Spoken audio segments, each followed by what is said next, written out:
Olá, boa tarde a toda a toda a comunidade da TV 247. Hoje é sexta-feira, 2 de maio, estamos ao vivo aqui, 13 horas, para mais uma entrevista com Rui Costa Pimenta, presidente do PCO. Rui, boa tarde para você, tudo bem? Boa tarde, tudo tranquilo, e você? Tudo em paz. Hoje é um dia, Rui, que eu queria falar bastante com você sobre o tema, dois temas, na verdade, que são correlatos, né, que se confundem, que é imperialismo e extrema-direita, né? Temas aí que você aborda com frequência. E eu queria até começar por uma notícia do dia, não sei se você viu, que o partido da direita, ou da extrema-direita alemã, o AfD, foi declarado extremista, né? O que significa isso na sua opinião, Rui? Esse é um ataque contra os direitos democráticos, né, na Alemanha. Esse é um partido legal, você não pode declarar ele nada. Ele representa uma parcela da opinião da população. É o maior partido de oposição, é o segundo maior partido do país nesse momento, aqui em número de votos. Você declarar um partido como esse como sendo extremista, e outras coisas também falaram que era racista, anti-muçulmano, não sei o que lá, e colocaram o partido sob investigação.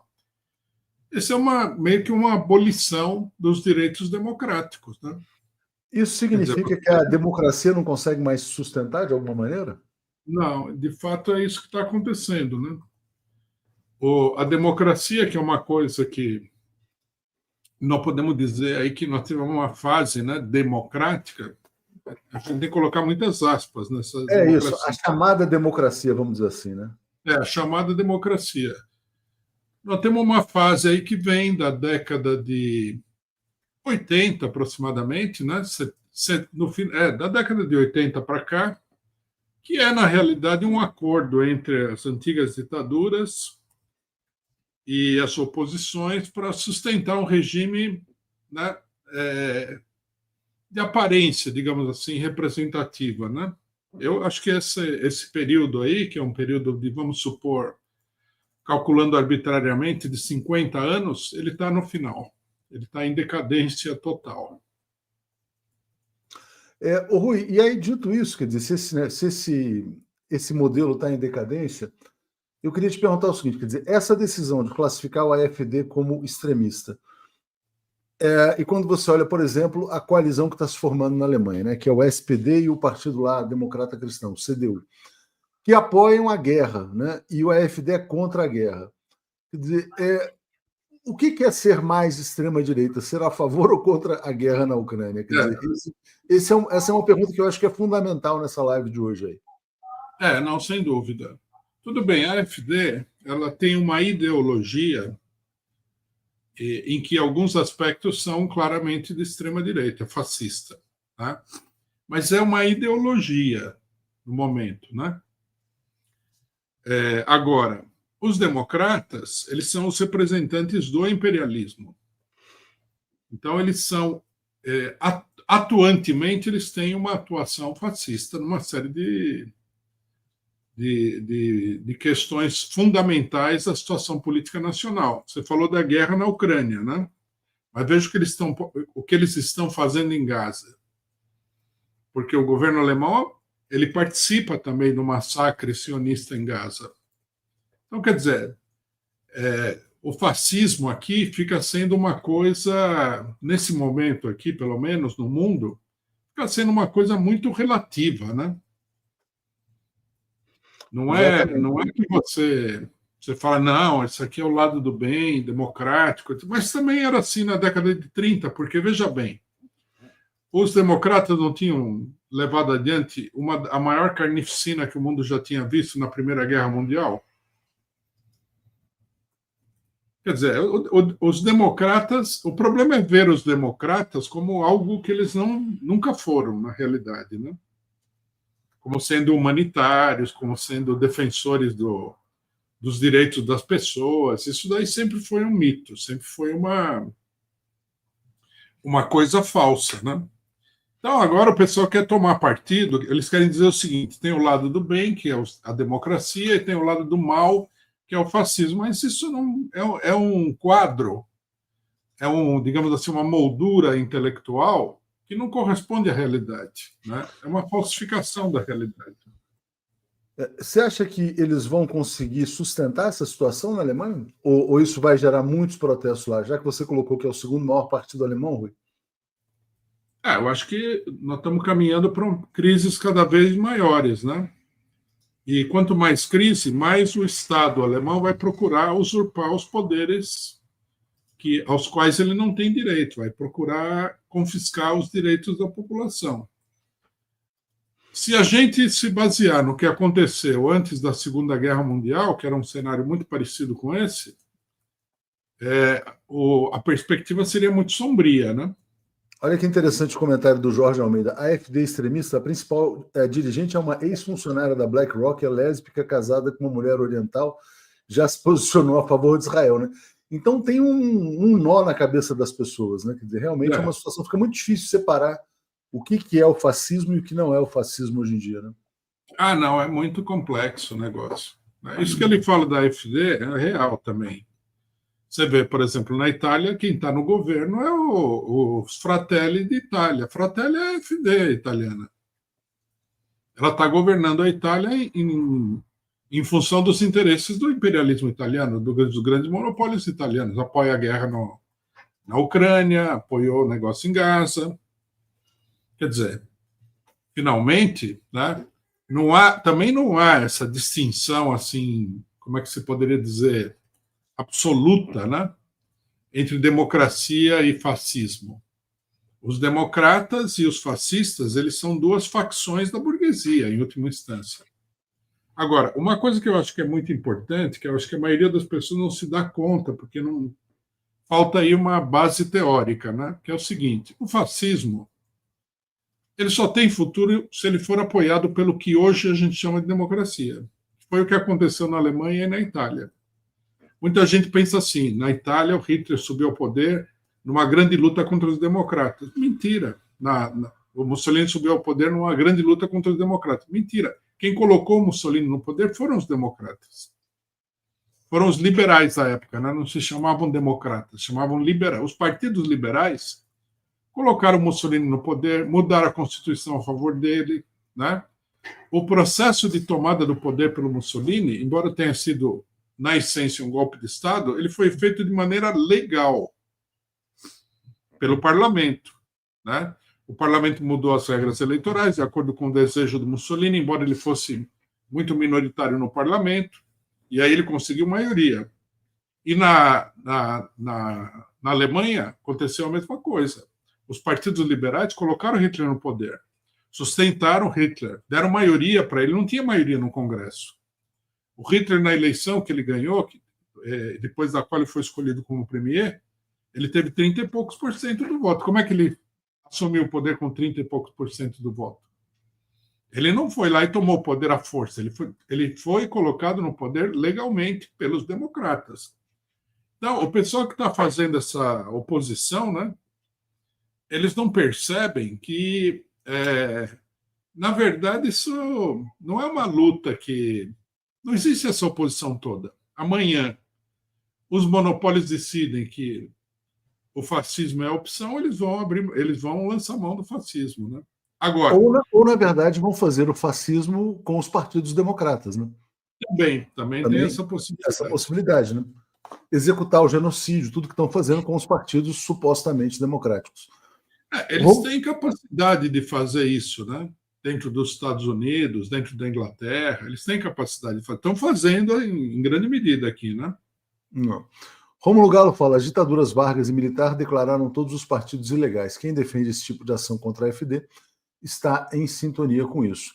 Duarte fala: a Ideli Salvati estava agora no 247 defendendo um abaixo-assinado pela regulação das redes em defesa das crianças. Bom, você não vai assinar. Acho que a pergunta é irônica, se você vai assinar. Irônica, né? Lógico. Você não vai assinar, então, né? Está respondido. Não, não tem o menor cabimento. Defesa das crianças, uma ova. Não, mas senão vai parecer que você é contra as crianças. Você não é contra as crianças. Não. Eu sou contra essa hipocrisia, né? Você quer dizer que essa suposta regulação não tem, por exemplo, esse condão de defender as crianças, é isso? Né? Não tem nada a ver. Ô, Rui, deixa eu só fazer agora um salto aqui para um outro ponto, que é o seguinte. A gente fez uma entrevista recente com o Alisson Mascaro, que teve muita repercussão. O Alisson escreveu muito sobre o processo de cancelamento e tal. Inclusive, nesse texto que ele produziu, ele faz um agradecimento, um reconhecimento ao PCO por ter se solidarizado a ele em relação ao tema aí do cancelamento, né? E aí eu queria te perguntar o seguinte, quer dizer, essa entrevista despertou muita reação positiva, teve alta repercussão. A sensação que eu tenho é que existe um cansaço e vamos dizer assim, quer dizer, havia um cansaço reprimido muito grande em relação ao cancelamento, aos canceladores de forma geral, né? Como é que você está vendo, quer dizer, qual que é a força hoje do cancelamento? E se você quiser entrar ou não no caso específico dele, estou falando mais da repercussão que teve do que propriamente da entrevista do caso. Eu acho que está em crise, né, essa política, que é uma política do identitarismo, que é a política da censura, né? Da censura, da liquidação do cidadão por uma campanha orquestrada, né? E olha que interessante, né? Se você parar para pensar, de certa maneira, eu não vou, óbvio que eu não defendo a AfD, né? Mas é um cancelamento político também, né? De certa maneira. É um cancelamento político. Eu não defendo a AfD, mas eu sou contra as medidas que o Estado alemão está tomando. Eu não preciso ser a favor da AfD para ter esse posicionamento, né? Assim como também aqui está a pergunta, né?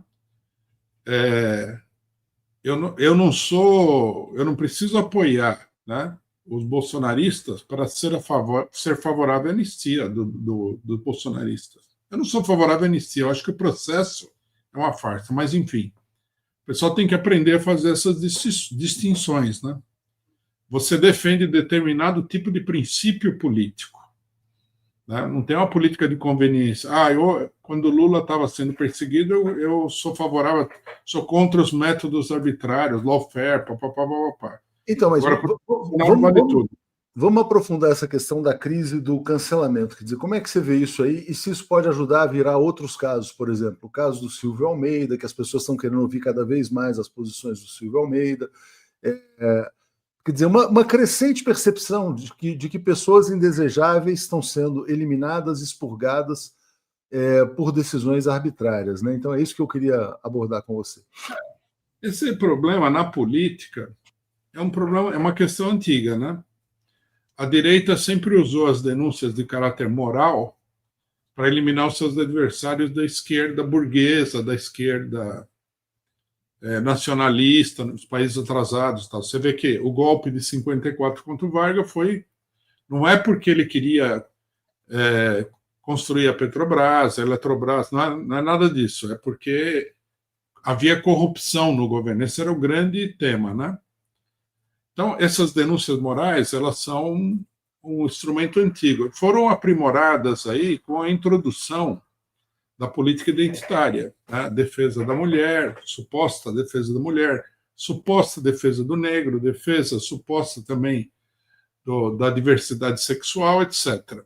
Então, como existe muita exaltação moral em torno desses problemas, né? Eles conseguiram fazer com que uma parte da classe média ficasse muito exaltada com essas questões, que na realidade é tudo uma farsa, transformou-se num instrumento de luta política muito sério, né? E a gente vê isso sendo usado no Brasil. O Alisson Mascaro é um caso. Eu não tenho dúvida que o caso dele é político. Eu não tenho a menor dúvida de que essas acusações de natureza sexual contra ele são uma arma que está sendo usada contra ele, né? O caso do Silvio Almeida, né? O Alisson Mascaro já é uma pessoa mais próxima do que a gente pensa. O Silvio Almeida não, sempre fui contra o que ele pensa, racismo estrutural, toda essa baboseira. Mas é o mesmo caso, né? Aqui também, não é porque eu não concordo com o Silvio Almeida que eu vou achar que o que fizeram com ele é um processo legítimo. Eu acho absurdo isso. E eu acho que isso daí está em crise, né? Porque há uma manifestação cada vez maior da população contra isso. Aí eu vou te fazer uma pergunta que é o seguinte: vou ler dois comentários aqui. Vou ler o Thiago dizendo: ó, toda intenção do mal, censura, usa como isca boas intenções, defesa da criança. No Brasil, golpes foram dados sob a fachada de combate à corrupção. A esquerda não aprende nunca, né? E o José Mentor, ele coloca assim: Rui, o Brasil deve implementar leis para proteger sua soberania contra a manipulação das eleições pelas plataformas de comunicação de massa, Instagram, X, YouTube, etc. Responde essa aqui que depois eu vou voltar ao tema do cancelamento, por favor. Como é que você vê isso? Essas leis eleitorais, a gente tem que olhar isso aí com muito cuidado. Porque a lei eleitoral, no final das contas, todas as que eu vi até hoje, elas são uma tentativa de impedir que as pessoas se candidatem e que as pessoas façam propaganda eleitoral. Então, precisa tomar muito cuidado com isso. É o lugar onde a lei, a boa intenção se manifesta com maior força como uma coisa muito negativa. Eu acho que nas eleições o que deve haver no Brasil é mais ampla liberdade de manifestação dos eleitores e dos candidatos, com a menor interferência possível do poder público. Porque essa interferência, nós temos que lembrar, o Estado é um Estado, ele não é um Estado sem... Ele não é assim como o pessoal fala, né? Anjo sem sexo. Ele tem uma definição. O Estado é o Estado dos capitalistas. Ele não é um Estado neutro. Ele não é um Estado sem definição política. O Estado moderno, ele é praticamente o principal partido capitalista que existe na sociedade. Então, você dá ao Estado poderes para interferir na eleição, meio que está dando poderes para fraudar a eleição, manipular a eleição, independentemente das boas intenções, né? E aí eu queria pegar esse comentário aqui agora da Ilka, Rui, que ela fala assim: identitarismo a serviço do imperialismo. Você concorda com a ideia de que o imperialismo é a extrema-direita, de certa maneira? Eu não sei. Aí depende do que a gente quer definir, né? Depende da definição que a gente quer dar, porque o imperialismo ele é uma força social, né? Então, ele é a burguesia, é o setor mais importante da burguesia mundial, é o imperialismo. A burguesia ela sempre teve dois tipos de política: a política de aparência democrática e a política ditatorial, quer dizer, democracia e fascismo, vamos dizer assim. São duas faces da mesma política, né? Então, eu acho assim, o imperialismo ele pode ter uma disposição, vamos dizer assim, uma política fascista ou democrática. Em ambos os casos, é uma política de opressão e é uma política criminosa. Não é porque a pessoa vem com a máscara da democracia que você vai falar, não, olha que lindo. Isso é absurdo, né? Num certo, se você quiser falar que o fascismo é violência, é a guerra, é a opressão dos povos, o imperialismo democrático é tudo isso. Sem dúvida nenhuma. Então, por exemplo, aliás, estava assistindo agora há pouco, uma série sobre a guerra do Vietnã, né?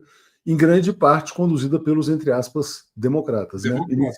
Iniciada pelo Kennedy, depois o Lyndon Johnson e depois aprofundada lá pelo republicano Nixon. Né? O pior período foi o do Lyndon Johnson, né? O pior período. Exatamente. Mas, então, assim, quer dizer, se é a burguesia e pode ter uma associação com o fascismo, como é que você classifica o identitarismo? O identitarismo ele se apresenta como esquerda. Como é que as pessoas deveriam efetivamente compreender, por exemplo, os veículos de comunicação identitários? Aí eu estou falando especificamente do The Intercept, os influenciadores identitários, que tem um monte na internet, os lacradores, etc. e tal. Como é que eles devem... Porque todos eles se apresentam como progressistas, né? Qual que seria a maneira correta de classificar os identitários, se você não quiser chamar os identitários de extrema-direita? Os identitários... A Ilka aqui ela fala identitarismo a serviço do imperialismo. O identitarismo é a política do imperialismo neste momento. Né? Nesse momento. E é uma política profundamente autoritária. Ela não é democrática, ela é autoritária. Podemos dizer que ela é uma política fascista? Não sei se seria adequado em termos de. Não porque seja melhor que o fascismo, não é isso. Não sei se seria adequado em termos de você usar determinadas categorias políticas para entender o que está acontecendo. Mas que ela é muito autoritária, não há dúvida nenhuma. E é a política do imperialismo. E os identitários no Brasil, eles são, assim, a cobertura esquerdista do imperialismo, que é uma coisa muito ruim. Você é aquele negócio do lobo em pele de cordeiro, né? Esse aí é o lobo em pele de cordeiro. Eles dão uma aparência de cordeiro para um lobo. Então, acho que é uma coisa. E é antinacional, é muito antinacional. Né? Eu vi, por exemplo, algumas pessoas escreveram matérias aí sobre a descoberta do Brasil. O que eles querem dizer é o seguinte: o Brasil, tal como nós conhecemos, é um horror. É genocídio, é uma monstruosidade e tal. O Brasil praticamente teria que ser abolido. Em troca, você colocaria no lugar o país do que, sei lá, dos índios, que não existe, não existiu e nunca vai existir. E que será controlado por alguém, né? E que será, logicamente, controlado por alguém, né? Quer dizer, é uma política, é uma ideologia muito antinacional, anti-operária, antipopular. É o imperialismo. O imperialismo é o grande inimigo, né? Para os brasileiros, para a classe trabalhadora e para os brasileiros em geral, é o grande inimigo. Quem que é o inimigo dos brasileiros? O imperialismo. Quem que não deixa o Brasil se desenvolver? Quem que mantém o Brasil como uma ditadura econômica terrível, em que o próprio Lula, presidente de esquerda, não consegue governar por causa das coisas que o imperialismo fez aqui? Então, nós temos que ter essa... Você acha que as pessoas já estão começando a enxergar isso aí, Rui? Eu acho que é crescente. Eu estou nessa briga com a questão do identitarismo há muito tempo. Né? No começo, era muita gente vinha criticar e tudo mais. Agora diminuiu bastante, viu? O Alisson Mascaro, inclusive, apresenta o caso dele como ponto de virada na indústria do cancelamento. Né? Tomara que seja, mas é uma coisa curiosa, né? Porque é interessante, Rui, perceber o seguinte, que, falando aí agora do caso específico dele, que embora tenha havido muita reação positiva, tinha um grito reprimido contra o identitarismo, os canceladores ainda não se manifestaram. Outros meios de comunicação também se mantêm, vamos dizer assim, silenciosos em relação ao tema. Né? Então, na verdade, a despeito da repercussão que teve, o cancelamento continua vigente na nossa sociedade. Aí, né? Continua, mas está questionado, está enfraquecido. Né? Eu acho que o caso do Alisson Mascaro, ele expôs. É aquela ação em que a pessoa vai mais longe do que ela deveria ter ido. Isso. E abriu as cartas, mostrou o jogo. Né? Porque para que perseguir o Alisson Mascaro? E depois todo mundo vê que é uma perseguição. As acusações são absurdas, né? Eu vi o que o pessoal falou, é absurdo. Vamos falar então agora de um outro ponto, né? Então, vamos falar, por exemplo, essa semana teve um caso envolvendo o Greenpeace, né? E aí o seguinte, quer dizer, olha só, o Greenpeace, vou descrever a cena. Ia acontecer uma assembleia de acionistas da JBS na sede da empresa que é na Marginal Tietê ou Marginal Pinheiros, né? Aí, o que acontece? Quer dizer, no meio dessa assembleia, umas pessoas pulam a cerca lá, estavam lá fantasiados de gente que faz manutenção em rede elétrica, etc., invadem, fazem um protesto, etc. e tal. Outros, inclusive, entraram, aparentemente, entraram junto com supostos acionistas, tal, que se identificaram, ou estavam no porta-mala do carro, coisas desse tipo, né? E fizeram lá uma questão. Isso foi um protesto internacional, fizeram em outros países também. E, obviamente, quer dizer, as grandes corporações, né, Rui, elas não têm a simpatia da população, de maneira geral. Né? São visas assim, empresário é rico, aquela coisa toda, tal. Legal, legal protestar contra empresário. Mas como é que você vê a ação do Greenpeace no Brasil? Porque claramente, quer dizer, ficou claro, quer dizer, que eles estão agora, quer dizer, e as ONGs tiveram um papel muito importante na Lava Jato. Queria lembrar, por exemplo, o caso da Transparência Internacional, né? E era um papel muito claro na Lava Jato de enfraquecer empresas brasileiras, né? Como é que você vê agora o fato de uma ONG internacional, que é o Greenpeace, que supostamente se apresenta em nome do bem, que é salvar o futuro, o planeta da humanidade, atacando grandes empresas brasileiras? Eu acho que é absurdo isso. Isso tem que ser rejeitado. Não é porque é empresa, não é porque é grande empresa, nada. Isso é tudo isso é um instrumento político do imperialismo. Né? Nós temos falado sobre esse problema aí do aquecimento global, que isso daí tem sido usado, independentemente do que cada um pense, se o mundo vai acabar, não vai acabar, eu acho meio uma coisa meio religiosa a pessoa ficar falando no fim do mundo aí.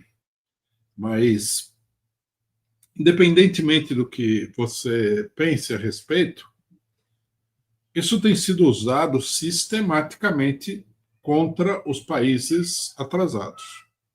Enquanto que países como os Estados Unidos, que seriam os grandes responsáveis pela calamidade iminente, não acontece nada. Um protestinho aqui, outro ali, é tudo bobagem. Agora, se os Estados Unidos, que é o maior país industrial do mundo, pode continuar com a sua indústria diante dessa ideologia milenarista do aquecimento global, por que o pessoal vai se meter com o Brasil?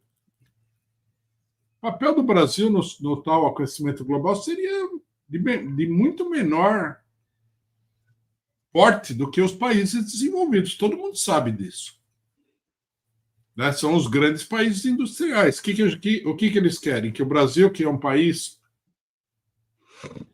cuja indústria está em retrocesso, retroceda ainda mais. Por quê? Se os Estados Unidos não fecha a indústria e tudo mais. É uma coisa que não faz nenhum sentido, né? E esse Greenpeace é uma organização, logicamente, a serviço do imperialismo. Não há a menor dúvida sobre isso, né? E por que você acha que tem gente que ainda se ilude, Rui, que cai nessa onda, tal, que acha que está salvando o planeta? Ou será que, na verdade, não tem tanta gente assim todos? Ou será que é só hipocrisia? Não, primeiro nós temos que ver que há uma pressão social para que as pessoas não se insurjam contra essas coisas, né? Aí entra a palavra negacionismo. Isso, exatamente. Essa palavra negacionismo, ela não significa nada. Todo mundo tem o direito de negar o que quer que seja. Isso daí é um truque que o sionismo inventou para proteger os interesses do imperialismo no Oriente Médio. Ou seja, negacionista do Holocausto. Você negou negacionista do Holocausto. Cancelado. Cancelado. Se você falava isso aí, se você falasse, por exemplo, que não morreram tantos judeus como dizem, pronto, você já era o Adolf Hitler. Então, esse modelo de cancelamento que vem do sionismo foi estendido a outras coisas. Então, agora você tem o negacionismo climático. Como assim negacionismo climático? Não pode discutir a questão? Você tem que... Então, tem uma pressão social muito grande sobre as pessoas para elas se alinharem com o pensamento. E a gente sabe como é que é, né? A classe média. Você tem todo um setor da classe média que... Não fui eu que inventei o termo, né? Mas eu uso bastante. A classe média bem pensante. Você tem que ser do bem, né, Rui? Você tem que ser do bem, aquela coisa, né? Exatamente. Você tem que pensar as coisas boas que a sociedade diz. Então, não levar assim ao pé da letra o problema do aquecimento global, pronto, você já não é bem pensante, você já é uma ovelha negra, você já está destoando do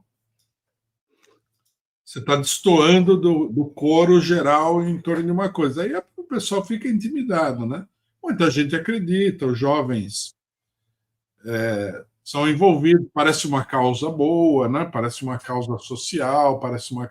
Aí existe também o racismo ecológico que os identitários inventaram. O pessoal, tem gente que quer acreditar, tem gente que acredita por interesse, e é uma pressão social para que as pessoas que não têm assim a propensão a se rebelar, né? Porque o pensamento crítico significa se rebelar contra o que os outros pensam, senão não era pensamento crítico. As pessoas que não têm propensão a se rebelar, se chocar com as outras opiniões, ou não têm segurança para fazer isso daí, elas ficam encolhidas, né? Eu vi isso daí no Brasil no último período inúmeras vezes. Quando teve a campanha da corrupção contra o PT, não era fácil defender que isso tudo era uma baboseira. Exatamente. Aliás, tem vários tem vários lavajatistas que hoje estão no poder, né? Mas só para fazer um parêntese aí, né? E aí, na esquerda tinha também, né? Na esquerda tinha lavajatistas. Exatamente. A Ilka está dizendo, as ONGs promovem uma verdadeira ingerência no Estado brasileiro. Ô, Rui, o feriado foi quinta-feira ontem, né? Então, na quarta-feira à noite, me ligou um cara, não sei se ele é bilionário, se ele é milionário, mas talvez seja bilionário, talvez seja só um grande milionário, mas que se apresenta como um cara do bem, que quer salvar a humanidade, que quer pagar seus impostos e tal, aquela coisa toda, tal. E me ligou para defender o Greenpeace. Eu falei, cara, porra, agora é véspera de feriado, você vai me ligar para defender o Greenpeace? Para, né? Quer dizer, para, alto lá, né? Não, e ele queria dizer que, veja bem, que não era bem assim, que tal, que o protesto é pacífico. Eu falei, cara, vocês invadiram lá uma empresa, pularam um muro, tal, não sei o quê. Se o segurança matasse alguém, desse um tiro, a notícia internacional ia ser segurança da empresa brasileira mata ativista. Aí o que aconteceu, Rui? Nesse protesto tinham 6 argentinos. Então, você vê que é uma organização treinada. Pessoas que são treinadas para invadir, para subir em rapel, botaram uma faixa lá, subir com corda, tal, coisas desse tipo, para ter a filmagem vista de cima, para ter a repercussão internacional. Esses 8 pessoas foram presas, detidas, chegaram na Polícia Federal, e a Polícia Federal cobrou. A informação que você tem é que cada um pagou uma fiança de R$600 e foi embora. A Polícia Federal não informa nem se está aberto um inquérito para investigar esse caso. Como é que você vê essa situação, né? E aí depois eu vou entrar num outro ponto que esse milionário do bem trouxe para mim relacionado ao Greenpeace também. Mas como é que você vê o fato da Polícia Federal deixar a coisa correr solta aqui no Brasil? Isso aí a Polícia Federal é um órgão do imperialismo também, né? Precisa dizer isso aí muito claramente. Nesse momento, não sei se você sabe, que a Polícia Federal não aceita a entrada de palestinos no Brasil. Não aceita. Palestino não pode entrar no Brasil. Palestino é sinônimo de terrorista. Nesse momento tem um palestino preso no aeroporto pela Polícia Federal que não quer deixar ele entrar porque ele é palestino. Então, não tem dúvida nenhuma de que a Polícia Federal é um órgão do imperialismo dentro do governo brasileiro. Esse negócio do Greenpeace, assim, eles têm dinheiro, né? Eles fazem aquele cinema deles, né? Ia falar teatro, mas no caso deles é cinema, né? E aí fazem aquela propaganda enorme e tal. Se fossem trabalhadores que tivessem invadido a reunião dos acionistas porque o salário está atrasado, o pessoal ia amargar uma cadeia braba aí. E não ia dar mídia, né? E não ia dar imprensa. Não ia dar imprensa nenhuma. Se fosse assim um protesto por aumento de salário, né? Aumento no açougue, né? Quer dizer, coisas desse tipo, enfim. É uma farsa isso daí, é uma farsa total. Mas aí o pessoal vê isso aí e fala, olha só, o Greenpeace protestando, foram presos e tal. O que é isso? Mas foram presos, pagaram R$600 e foram embora. O Cláudio está aqui apoiando. E aí esse cara falou o seguinte, não, a gente sabe também que você tem uma outra opinião lá na margem equatorial, tal. Você sabe, né, que tem 2 opiniões, tem várias opiniões. Eu falei, cara, olha, tem uma opinião que é a favor do Brasil e uma opinião que é contra. Eu não sabia que você era contra, né? Quer dizer, então, assim, então é um bilionário do bem que quer pagar os seus impostos, mas é contra o desenvolvimento do resto do país. É muito curioso, né? Quer dizer, o cara quer pagar, entre aspas, não sei se quer pagar imposto mesmo, né? Quer pagar imposto, mas o desenvolvimento do Amapá, do cara lá que está ferrado, não, esse não pode, né? Não, não pode. O Brasil é o único país no mundo onde você não pode explorar o petróleo. Ô Rui, até Não, quando não é só o vai ficar petróleo essa também. lenga? O Lula falou em lenga-lenga já tem uns meses, né? Não Por que está consegue nada. demorando tudo? Tanto? Porque o governo é impotente. O governo é impotente, não consegue. Ó, eu vou pegar a data O aqui. Lula está em a posição correta, ele está tentando, não tô acusando ele de nada. Estou só tô evidenciando que, para mim, é uma coisa óbvia. O governo Lula não consegue. E por que essa impotência, Rui? Ó, a data é o seguinte: o Lula falou em lenga-lenga do Ibama no dia 12 de fevereiro de 2025. Né? Quer dizer, ele é o presidente da República. Né? O que podia acontecer? O cara do Ibama pensa, pô, levei uma bronca do presidente, vou soltar essa licença, né? Eu vou soltar uma decisão, pelo menos. Seria o normal. O cara nem responde. Mas se o cara não responde, quer dizer, ele poderia ser demitido. Mas não foi demitido. Então já passou fevereiro, março, abril, estamos em maio. Quer dizer, é uma situação esquisita, né? Não, é óbvio que o Estado brasileiro ele foi loteado, né? E o imperialismo controla áreas inteiras do Estado. Mas não é só que ele controla áreas do Estado. Você tem a imprensa, você tem deputados que atuam a favor do imperialismo. Você tem um monte, é um grande sistema. A dominação imperialista é um grande sistema de dominação. O Lula não consegue Quais vencer são as isso. áreas do Estado brasileiro, na sua opinião, que seriam controladas pelo imperialismo, Rui? A primeira preocupação do imperialismo é controlar a repressão. Então, o principal setor dominado pelo imperialismo são as Forças Armadas. O que o pessoal fala de militares democráticos e anti-bolsonaristas são militares que estão ligados ao imperialismo. São a maior ameaça que tem dentro das Forças Armadas são eles. Aí nós temos a Polícia Federal, né? A Polícia Militar, numa certa medida, ela é muito influenciada pelas Forças Armadas, mas, enfim, eu não vejo, porque ela é estadual, é fragmentária e tal, né? E nós temos aí o Judiciário, né? O Judiciário é o poder político mais fácil de controlar. O Executivo, para controlar, precisa ganhar a eleição. E aí é complicado, porque quem ganha a eleição no Brasil nesse momento é o Bolsonaro e o Lula.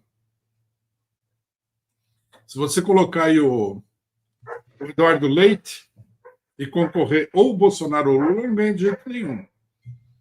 Né? Se colocar o Tarcísio, se colocar qualquer um outro herói aí da direita tradicional, não vai ganhar a eleição. Então, o Congresso são 700 pessoas. Dá para controlar? Dá, mas é muito mais complicado. Agora, o que é fácil de controlar é o Judiciário. O Judiciário, na maioria dos casos, é um juiz, uma pessoa, uma única pessoa. Exemplo, Sérgio Moro, né? Sérgio Moro. STF também é um representante do imperialismo. Agora, Rui, vamos pegar, deixa eu ler esse comentário aqui do Carlos. Ele fala, o problema maior nessa exploração da margem equatorial é que 50 quilômetros dali o Suriname explora petróleo. Se houver um desastre, o que acontece com o ecossistema que tanto se defende? Pois é, né? Obviamente, quer dizer, então a gente percebe que há uma contenção do desenvolvimento no Brasil para que outros países possam se desenvolver, outras petroleiras, etc. e tal. Como você falou que esse sistema de... Tem pressão no Suriname para não explorar esse petróleo? Você ouviu alguma vez que tem uma pressão? Aliás, não tem nenhuma ação do Greenpeace no Suriname que eu tenha ouvido falar, né? Quer dizer, porque lá quem está explorando é a Exxon, né? Então não tem problema. E paga lá um royaltyzinho lá para o país, está tudo bem. A Guiana Francesa, a mesma coisa. Mas, o Rui, o Antônio pergunta se está tudo dominado. Eu queria perguntar sobre as instituições, né? O caso da Academia Brasileira de Letras, né? Vamos falar sobre esse caso, porque é interessante a gente perceber que, em tese, as pessoas falam, pô, se a pessoa entrou para a Academia Brasileira de Letras, deve ser um super intelectual, uma pessoa que tem que ser ouvida, que tem que ter uma voz amplificada na sociedade brasileira, né? E, de repente, entra na Academia Brasileira de Letras a Miriam Leitão, que apoiou o golpe de Estado de 2016 contra Dilma, apoiou o choque neoliberal do Michel Temer e apoia, quer dizer, e é contra a exploração de petróleo na margem equatorial, como foi contra a exploração de petróleo do pré-sal. Mesmo que ela fosse uma grande escritora, tivesse aí uma obra consagrada, poemas, poesias, etc. e tal, ainda assim a gente poderia questionar pela sua posição ideológica. Agora, ela nem é uma grande escritora e ainda tem essas posições que podem ser classificadas em alguns momentos aí de antinacionais, né? Como é que você viu esse caso aí da Miller? O que determinou a indicação Mas dela? não é o Merval Pereira, que é o presidente da Academia Brasileira de Não, Letras? sim, mas tem uma eleição, né? Tem uma eleição, os imortais votam. Quer dizer, será que tem um mensalão lá na Academia Brasileira de Letras? Como é que é o voto aí na academia, né? Eu diria que tem uma curriola lá que escolhe os apaniguados, né? Os amigos. Será que a Globo comprou a ABL? Tem alguma coisa assim? Ah, a Globo não compra ninguém, né, Tuxi? Globo é uma coisa pilar da democracia brasileira. Sei. Não, eles estão dominando o negócio lá. Isso virou uma instituição ridícula, né? Virou uma Mas você vê o instituição seguinte, você vê ridícula. que eles querem ocupar todos os espaços mesmo, né? O imperialismo assim ele não cansa, né? O investimento na dominação da cultura pelo que a gente poderia chamar de PSDB, porque isso é um PSDB, né? É o PSDB cultural. É muito grande. Em São Paulo, por exemplo, quem domina a parte cultural é esse pessoal. Eu, por exemplo, eu já faz alguns anos, né? Eu comprava assinatura para assistir a ópera no municipal, né? Eu gosto muito de ópera. Meu, esse ano aqui eu não comprei, porque não dá para assistir, você entendeu? Botaram lá esse Ailton Krenak, que é outro cara que não escreve nada e foi para a Academia Brasileira de Letras, que é outro PSDB, para desfigurar uma das principais óperas da história da ópera, que era o Guarani de Carlos Gomes. E ele mesmo declarou que o Guarani era uma porcaria. Ele acha uma porcaria. Então por que ele foi lá? Eles dominam tudo, né? A maior editora brasileira é a Companhia das Letras, é o PSDB Cultural, que é que faz essa história alternativa, né? A Lilia Schwartz. O que você chama de PSDB cultural, o que você chama de PSDB cultural é o imperialismo, Will? É o imperialismo, é o imperialismo. Mas foi via PSDB que eles foram ganhando espaço, né? Mas olha que interessante, né? O PSDB, olha que curioso, né? O PSDB, ele está no momento que ele tem dificuldade para ganhar a eleição, né? Então a marca, ele inclusive está se fundindo com o Podemos, vai perder o número, etc. e tal. Mas então, vamos dizer assim, o PSDBismo se mantém, né? Quer dizer, querendo eleger o Tarcísio, querendo fazer frente ampla contra o Lula, quer dizer. E aí tem um ponto que eu acho que é fundamental a gente colocar nesse momento aqui também, né? O governo tem a esperança, né, de fazer a frente ampla contra o fascismo, quando todo o movimento da burguesia que está na cara, né, é a frente ampla contra o Lula, né? É uma armadilha que o PT entrou e não percebe, né? Não é novidade isso aí também, viu? Isso daí não é uma novidade, porque no fascismo histórico, os partidos de esquerda caíram todos nessa armadilha aí, o que levou à derrota do povo e dos trabalhadores na luta contra o fascismo, né? Na luta contra o imperialismo e o fascismo. Espanha, França, Alemanha. É uma armadilha tradicional que a burguesia põe e os partidos de esquerda tendem a cair, que é assim, a polarização entre democratas e fascistas. É a esperança de virar o novo PSDB, né? Quem sabe a gente passa a ser aceito como novo PSDB. Exatamente, mas não vai acontecer. Porque o PT não é o PSDB, por mais que ele se esforce, não vai ser o PSDB. O Carlos está dizendo, a ABL acabou. O PSDB é um partido muito peculiar, no sentido de ser um partido pró-imperialista, porque era um partido sem conteúdo social. Mas se você tem o mínimo conteúdo social, esse conteúdo social pressiona o partido contra o imperialismo. O PSDB não, eram intelectuais desgarrados da sociedade, cuja influência era sobre pequenos grupos intelectuais, naquela altura todos carreiristas, velhos, já procurando emprego, procurando sinecura, etc, etc. Era mais um grupo de pressão do que um partido. O PT não é assim, o PT tem trabalhador dentro, tem CUT, não vai conseguir fazer isso. Para o imperialismo, o partido sem conteúdo social é o ideal. Até um partido tipo União Brasil pode servir, mas não é o ideal para eles. Vamos lá, o Carlos está dizendo... Aparentemente, a União Brasil é o partido que vai ser o pilar da... União Brasil não, esse novo partido, né?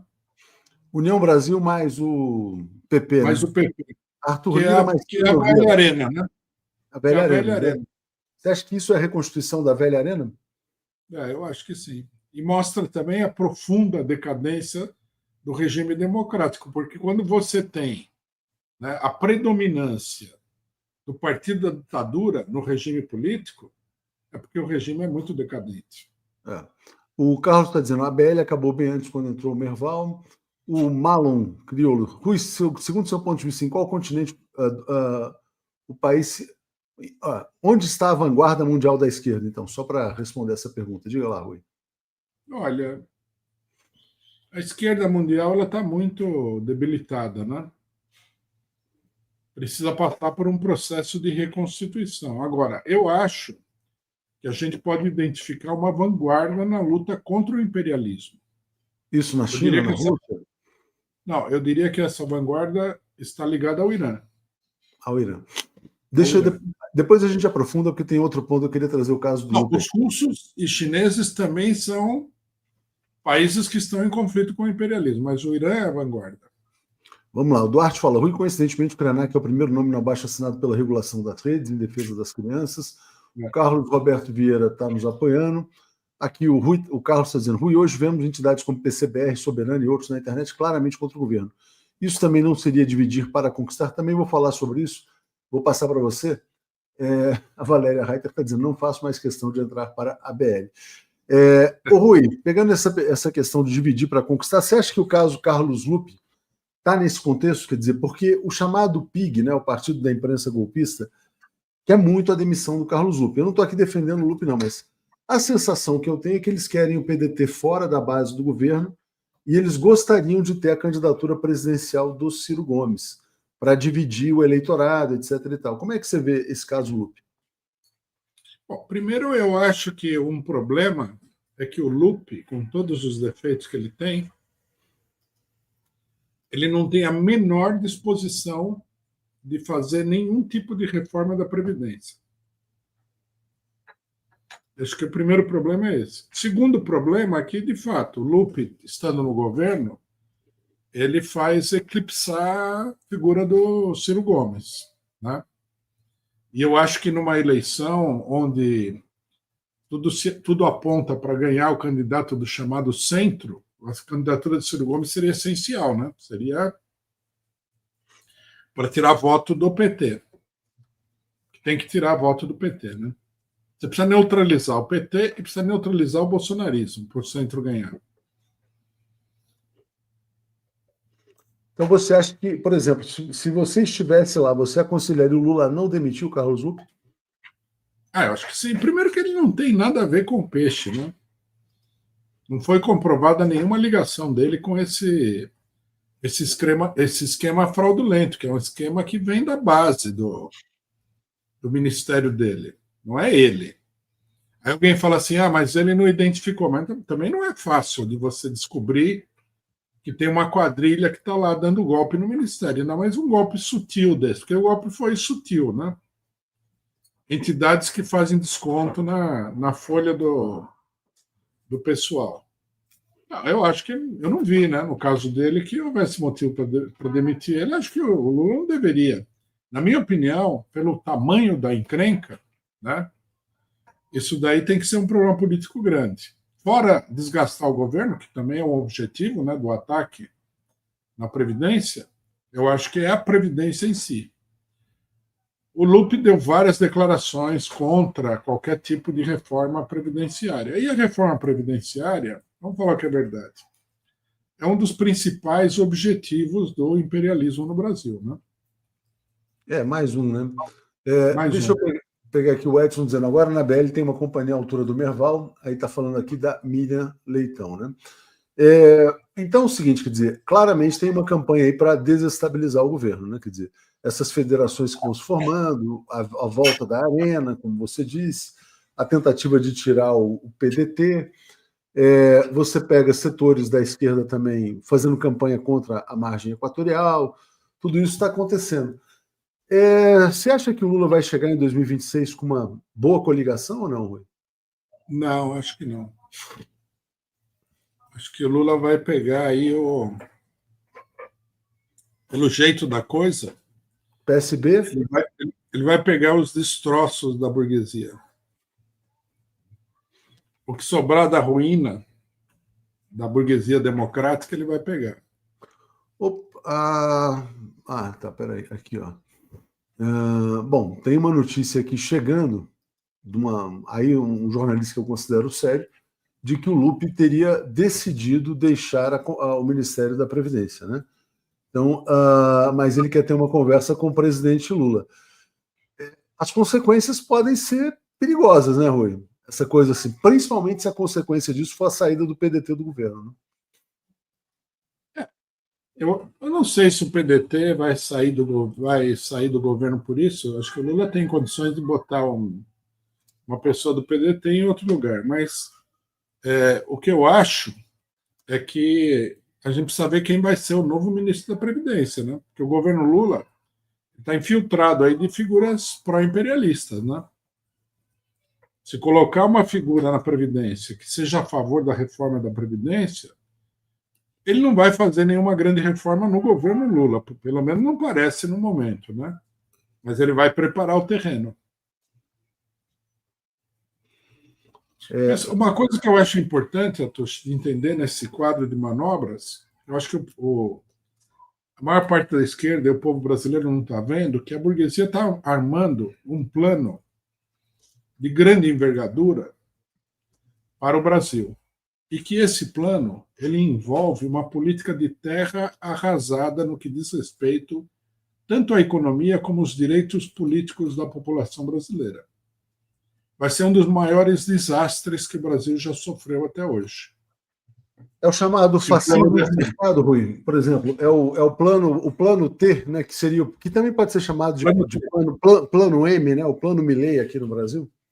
É o plano Milei. Você viu que o Eduardo Leite está para se filiar na União Brasil, né? Eu não vi. Então, o Kassab declarou o seguinte: se ele se filiar à União Brasil, automaticamente ele já é pré-candidato dentro do partido à presidência da República. Não, mas aí vai ter que brigar com o Caiado, que é candidato também. Não. Tudo bem, mas você vê que eles estão armando o jogo, né? E o Kassab aí eles vão ver quem. O Kassab falou que no segundo turno todos vão se juntar, né? Todos vão se unir no segundo turno contra o presidente Lula. Nesse sentido, Rui, que o governo Lula tem vários aliados infiéis, você acha que ele deveria manter os cargos para esses partidos para ir levando até 2026, não? Ou já deveria demitir todo mundo? Eu acho que não. Acho que ele deveria modificar, né, o governo. Agora, o problema é que nós estamos numa altura também que as mudanças aí são complicadas, né? No sábado passado eu dei o título à minha análise da semana de Lula, 2 pontos. Próximo ao ponto de não retorno, porque o governo ele precisaria dar um cavalo de pau, mas está chegando um momento em que não dá mais para fazer isso aí, né? Rui, olha só, esse sistema político entrou em colapso, né? Quer dizer, a gente começou ali pela Alemanha, chegou no Brasil, obviamente, quer dizer, a gente vê as dificuldades aí que estão colocadas. E, obviamente, quer dizer, os países que estão performando melhor não são propriamente os exemplos aí de democracias, né? Queria te perguntar uma coisa, até queria te propor uma live especial. Quero te perguntar se você defende a chamada ditadura do proletariado. Sim, é parte do programa partidário. Então, porque. Não só é parte do programa partidário, como é o núcleo central da doutrina marxista. Então, olhando para esse ponto, eu acho que é um ponto interessante pelo seguinte: nesse momento histórico em que os Estados Unidos estão declinando e a China emerge como uma grande potência, né, a China coloca claramente, quer dizer, que a espinha dorsal do seu sistema é a liderança do Partido Comunista Chinês, né? E aponta o seu regime político como uma ditadura do proletariado, também, de certa maneira. Também. Você acha que, por exemplo, agora que, por exemplo, você pega esse movimento, o AfD virou extremista. Você acha que, a gente até falou na outra live, semana retrasada, que estão circulando mais e mais ideias socialistas, né? Você acha que em algum momento vai se considerar extremista também falar em ditadura do proletariado, ou vamos poder fazer uma live especial sobre a ditadura do proletariado? Eu acho que vai chegar o momento em que isso vai ser problema. Então vamos fazer uma live antes disso sobre isso. Com certeza. Eu tenho a maior disposição. É uma questão que precisa ser bem explicada, né? Porque o nome ditadura assusta o pessoal, né? Mas eu acho que é perfeitamente possível de explicar para as pessoas. Rui, se as pessoas chamassem a democracia atual de ditadura da burguesia, quer dizer, na verdade, as pessoas talvez começassem a entender a ditadura do proletariado. Pois é. Não, mas esse é justamente o centro do problema, porque nós vivemos numa ditadura da burguesia, uma ditadura política e social de uma classe. No Brasil não tem como ter dúvida disso, porque a população pobre brasileira não tem direito nenhum de nada. E os direitos que ela conquistou no passado, que são sindicais e tal, e até mesmo os direitos políticos, estão evaporando rapidamente. Então, é fácil de entender que isso aqui é uma ditadura do capital, né, da burguesia. É fácil. Mas eu acho que seria muito bom essa live. Se você tiver disposição, vamos fazer. Gostaria de fazer assim. Mas não é nomenclatura, na verdade, oficial, né? O Carlos fala, se Lula romper com os aliados, ele cai. Pergunta, quais as vantagens de romper? Será que cai, né? Porque é o seguinte, porque tem um ponto que é importante, que é o seguinte, ele não está tendo as vantagens de não romper. Por exemplo, caso do INSS, 80 parlamentares dos partidos da base já assinaram a CPI do INSS. Quer dizer, não está fazendo diferença romper ou não romper. Até outro dia aconteceu aquele episódio, Rui, que um ministro, um deputado de quinta linha, da quinta divisão do União Brasil, recusou o Ministério das Comunicações. E aí perguntaram para mim numa live, quem que você nomearia? Eu falei, se os caras estão desprezando, pega lá um engenheiro do PT, aí eu citei o nome do Jorge Bittar, né, o governador do PT, e põe lá, ministro das Comunicações. Não estou vendo nenhuma vantagem. Aí deram lá para o União Brasil, indicou um outro cara que ninguém conhece também, que vai ser o ministro das Comunicações. É um partido que não apoia o governo, isso que o pessoal não entende. Pois é. O que você vai dar para o inimigo? Eles só apoiam o governo na política que interessa ao imperialismo. Então, por exemplo, quando o Haddad fala em ajuste fiscal, eles falam muito bem, porque eles são a favor do ajuste fiscal. Eles acham que devia ser mais profundo do que o Haddad fez. Mas se o governo Lula falar, vou fazer tal e tal coisa, ele não defende política do PT. Ele só defende política que interessa ao grande capital. Então, qual é a vantagem? Não tá claro, né? Realmente a gente está vivendo momentos assim muito complicados, né? Aí a gente vai chegar na eleição dizendo assim, precisamos, pelo amor de Deus, o Lula precisa ganhar, porque se não ganhar vai ser o fascismo, né? O Tarcísio de Freitas ou qualquer coisa do tipo. E o problema é que é mais ou menos isso, né? Quer dizer, porque se não for o Lula, vai ser um governo 1000 vezes pior.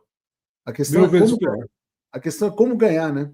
É como ganhar. O problema é que está chegando naquele ponto em que dá a impressão de que o PT não vai ganhar. Não, aí eu discordo de você, eu acho que vai ganhar. Eu acho que vai ganhar, mas está sendo um sufoco, né? Está sendo um sufoco, que é um outro momento. Eu diria que nós estamos, nesse caso, nós estamos voltando a 2014, viu? A eleição vai ser uma guerra para o Lula perder, se o Lula for candidato. Se o Lula for candidato, o PT não ganha de jeito nenhum. Se o Lula for candidato, vai ser uma guerra. Se ele ganhar, ele vai ser derrubado. Aí você já está olhando longe demais também, né?